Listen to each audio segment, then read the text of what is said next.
I told Allison I definitely, since I'm talking to you, I wanted her to kind of at least talk a little bit about the influence that you've had on her life.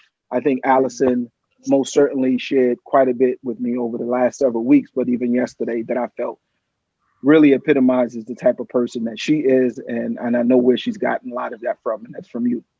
So go ahead, Allison. Absolutely. So, uh, Dr. Gassaway, Yes. one, I want to thank you because of you, research exists. And I remember my first day in your class a couple of years ago. Not going to date myself. Um, you asked us a question, and it was like my first time meeting you. You said, "What if you have this rock star teacher that gets your best results with students, and he or she is accused of abusing a child? What do you do?" And I remember going back and forth with almost the entire class and was saying, fire him. Like, what is wrong with y'all? And I'm looking at all of these people in our class, and we're in an admin program, and we're approaching our second master's degree. And for me, it was common sense. And you stood back and you let that conversation happen. And then I'm even thinking about, why is he allowing this conversation to happen? Mm-hmm. And then I thought about your technique and how you get people to challenge a system, Mm-hmm. and how your title is Chief Child Advocate and how important that title is. And I said, when you gave me the opportunity to lead and create research and service, I have to always remember that you taught me to fight. You allowed me to have a voice, create a plan of action.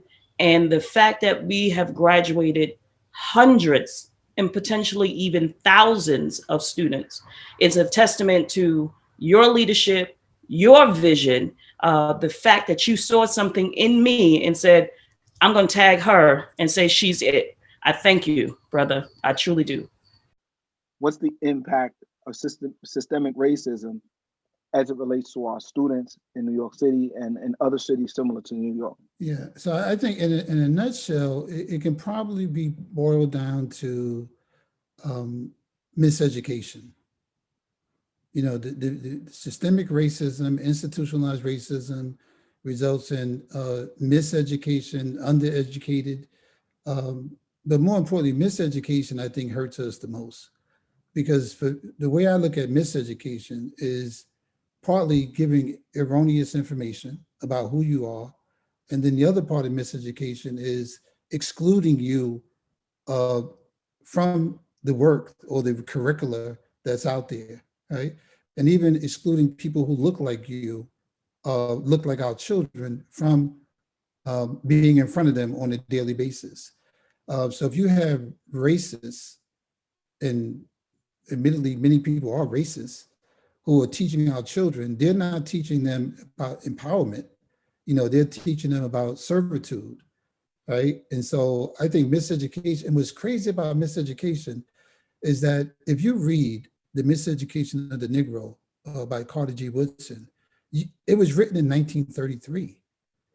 But if you change, he used the word Negro, but if you change the word Negro and put Black or African American, you would swear that he's talking about today.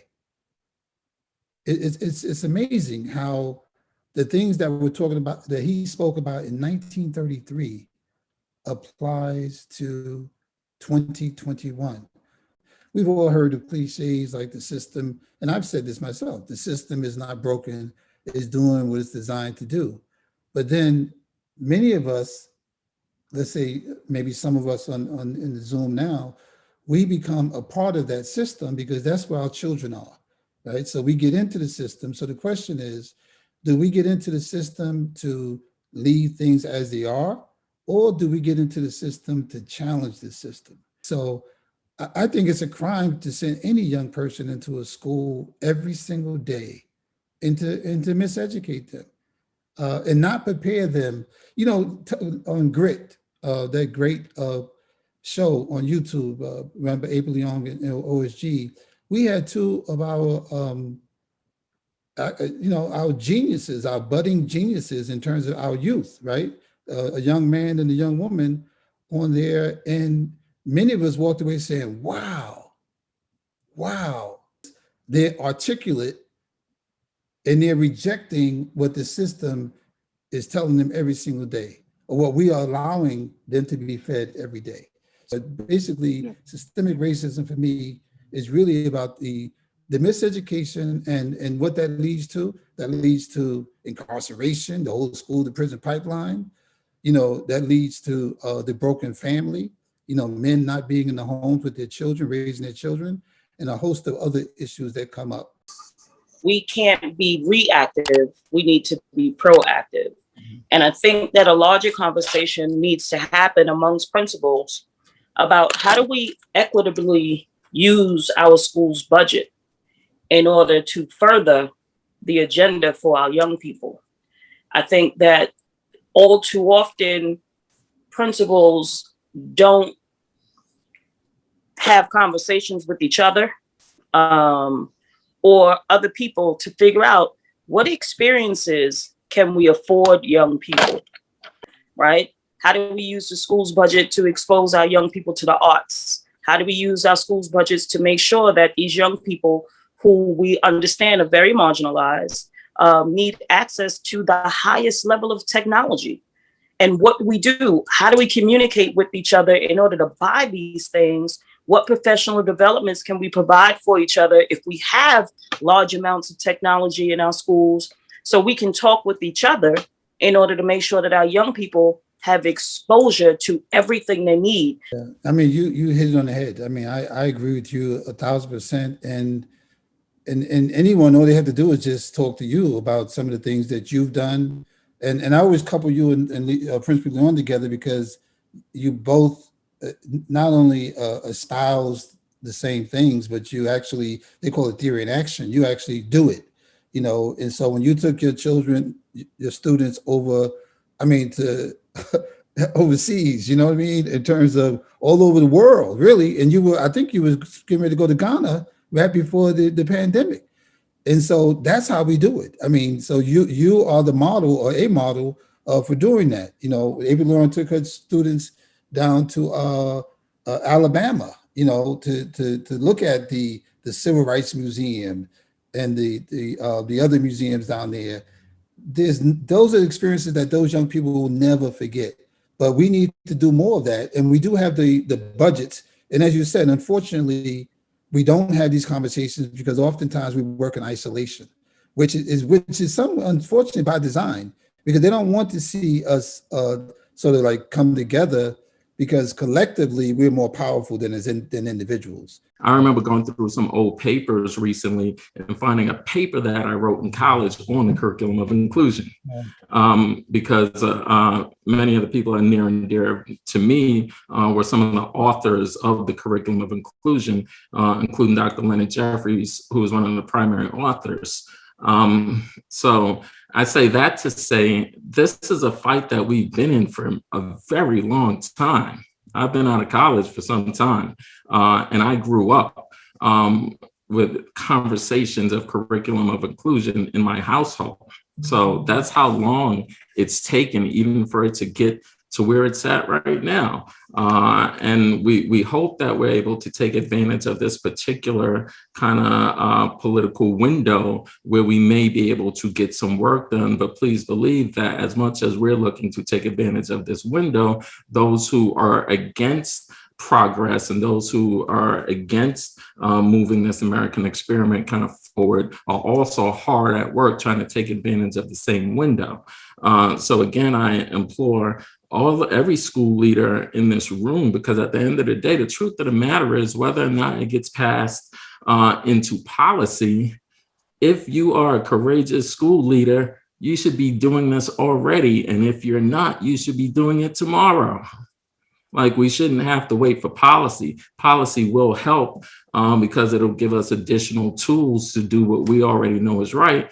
But every school leader in this room, again, if you're not already doing it, you should be doing it, because in the same way that if the enemy gives you an image of God that doesn't look like you, they're going to hold you spiritually hostage. It's the same thing with education. If you have an education that's not grounded in our experience, then you're holding babies mentally, socially, and emotionally hostage. So the answer's in the room.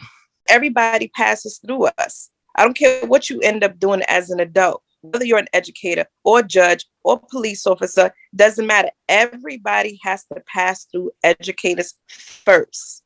So I'm a firm believer that we have to get it right. And it shouldn't be left up to the individual principals, you know, like my colleagues here. Like, we're going to do all of the different things to make sure there's diversity, inclusion, culturally responsive education, making sure that our children have the exposure and the access, because that's what it really boils down to. There's an access gap. So we do whatever it is we have to do individually to make sure that our children have these experiences that we know are necessary, but it's not a mandate.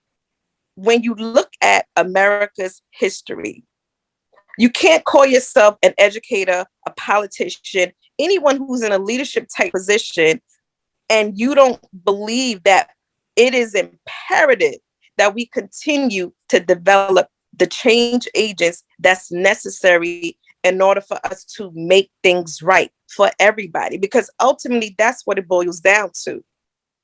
That's what it boils down to, in my opinion, right? But everything in this country is if we want change to come about, then we know we have to do it through legislation. We know we have to do it through education. We know we have to do it through economical policies and practices, right? So if I just feel very uncomfortable with the fact that some of us may feel uncomfortable with having these honest, real, and raw conversations that are necessary. Because without these conversations even taking place, then how do we expect change to take place?